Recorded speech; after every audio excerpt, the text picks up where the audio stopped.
Agora sobre o reino de Judá ou o reino do sul.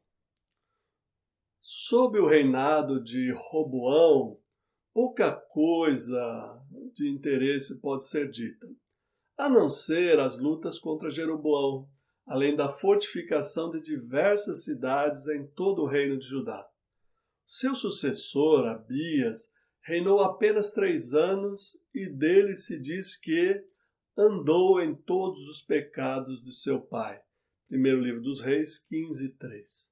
Seu sucessor, o rei Asa, promoveu uma limpeza da idolatria em Judá, atitude da qual nem mesmo sua mãe, Maacá, escapou. Asa foi motivado pelo profeta Azarias a fazer essa reforma religiosa. O rei promoveu a prosperidade do reino do sul, que esteve em paz por um bom período de tempo. Pelo fim do reinado, Baasa, rei de Israel, em aliança com Ben-Hadad, o rei sírio, atacou o reino do sul e iniciou a construção de Ramá.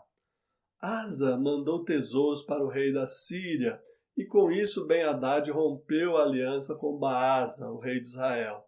Por causa desta aliança, Asa foi repreendido pelo profeta Hanani, a quem o rei mandou encarcerar. Isso era um sinal de que Asa já não era mais tão fiel ao Senhor quanto foi no início do seu reinado.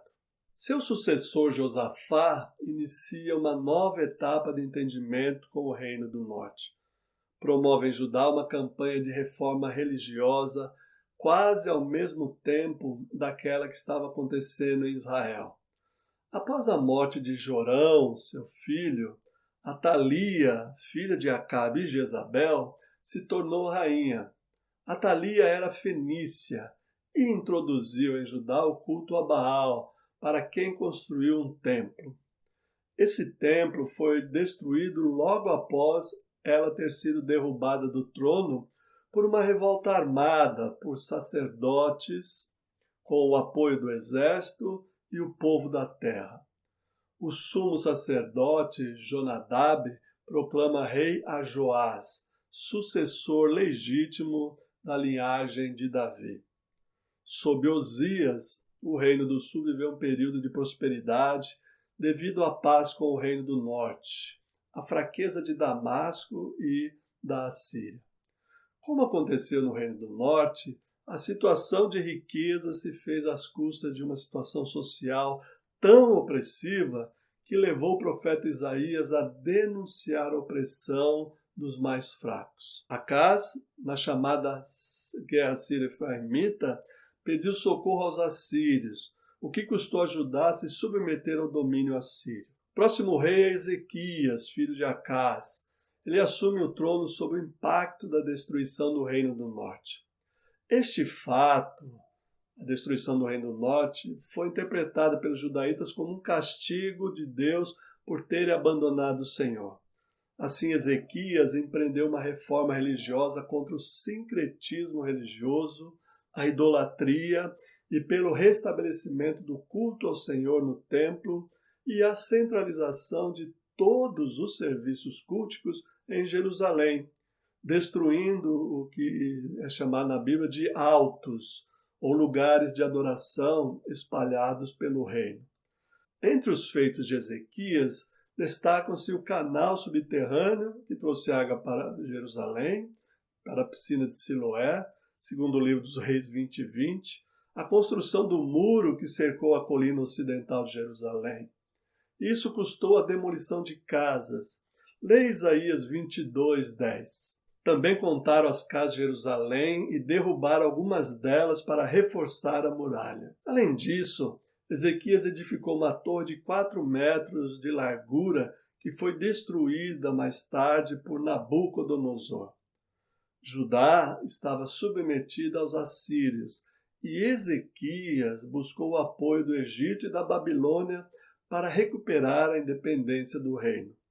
Mas o tiro saiu pela culatra, pois Sargom II venceu a batalha e submeteu Judá a pagar tributos à Assíria durante 20 anos. Logo Senaqueribe ataca Judá, conquista Laquixe e dali envia o copeiro Mor, Isaías 36, 37, segundo o livro dos Reis 18, 20, para desestabilizar a confiança de Judá no Egito. O profeta Isaías lembra ao povo a fidelidade de Javé e pede calma. Senaqueribe deixa a região, mas impõe pesado tributo sobre Judá. Sob o reinado de Manassés, filho de Ezequias, uma nova onda de infidelidade se estabeleceu em Judá. As reformas de Ezequias foram por água abaixo.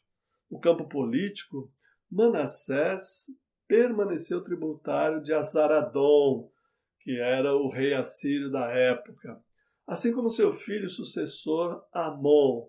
Estamos aí por volta do ano 640 a.C. Quem está no poder agora é Josias, que assume o trono em Judá. No plano internacional, um novo poder se levanta, a Babilônia. Em 622 a.C., Nabopolassar fundou o Império Neobabilônico e, com a ajuda dos Medos, conquistou Assur em 614 e Nínive em 612. Josias, por sua vez, está empenhado em buscar a independência política e promover uma reforma religiosa. No segundo livro dos Reis, 22:3, se registra que o livro da lei, provavelmente alguma parte do atual Deuteronômio, foi encontrada no templo e lido perante o rei. Josias convoca todo o povo para ouvir a mensagem do livro e ordena uma reforma geral baseada nos preceitos do livro da lei. Novamente, as reformas incluem a remoção dos objetos dedicados a Baal e a Será, a derrubada dos chamados lugares altos, que era um tipo de santuário local, como eu já disse, e a destituição dos sacerdotes dedicados a esses santuários. A destruição do altar de Betel, que Jeroboão havia construído, segundo o livro dos Reis, 23:15, e primeiro livro dos Reis, 12, de 31 a 32. A eliminação dos necromantes e adivinhos também fez parte dessa reforma, conforme se pode ver em Deuteronômio, por exemplo, e dos ídolos da centralização do culto no Templo de Jerusalém, segundo o livro dos Reis, 23:8. No final, a Páscoa é celebrada em Jerusalém.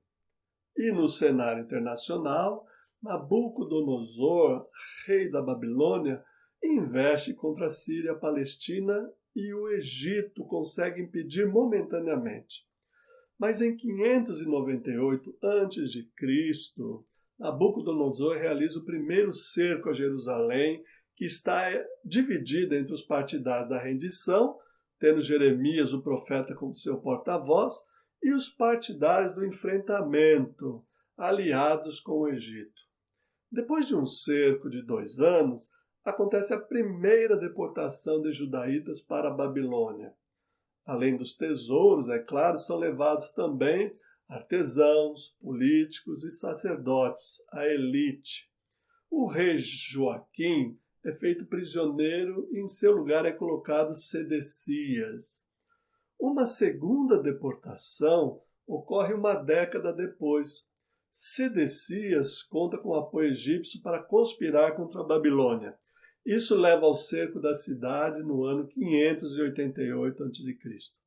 Finalmente, Nabucodonosor entra em Jerusalém, põe fogo no templo, derruba as muralhas, degola os filhos do rei, vaza-lhe os olhos e o leva para a Babilônia.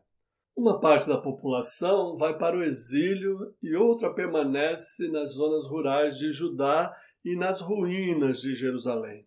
Os povos vizinhos, como Edom, aproveitaram a oportunidade e entraram nos territórios deixados vagos pela deportação.